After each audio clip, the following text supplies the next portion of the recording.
പ്രിയപ്പെട്ട യൗവനത്തിൽ എന്നോട്, എൻ്റെ ആത്മാവിനോട് സംവദിച്ച ഒരു സ്ഥലത്തിൻ്റെ സർവകലാശാലയുടെ കഥ കൂടിയാണത്.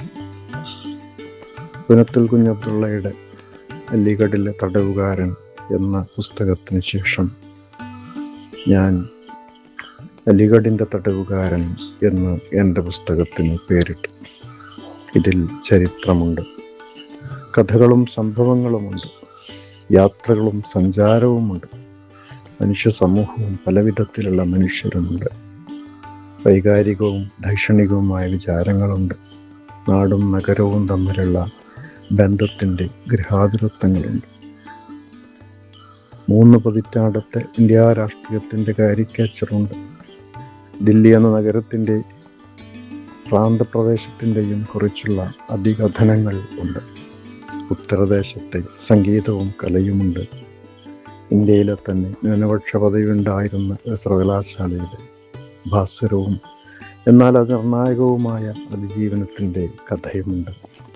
ഒരിക്കൽ അലിഗഡിലേക്ക് വന്നെത്തിയ കത്തിൽ OV വിജയൻ ഇങ്ങനെ എഴുതി: കുഞ്ഞാമിനുടെയും സൃഷ്ടികളുടെയും വിവരങ്ങൾ അറിയിക്കുക.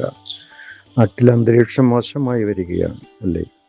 പാലക്കാട് മുതൽ കാബൂൾ വരെ, മധ്യേഷ്യ വരെ, സൽമാൻ റഷ്ദി വരെ, അയോധ്യ വരെ, മുത്താൻ തറ വരെ ഭ്രാന്തിൻ്റെ പകർച്ച.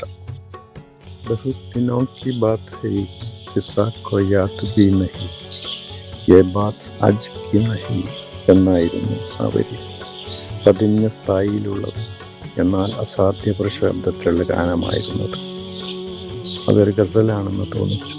അതെന്നെ ഹഠാത് ആകർഷിച്ചു. ആത്മാവിലേക്ക് അവയലിഞ്ഞെറിഞ്ഞു പോകുന്നത് പോലെ തോന്നി.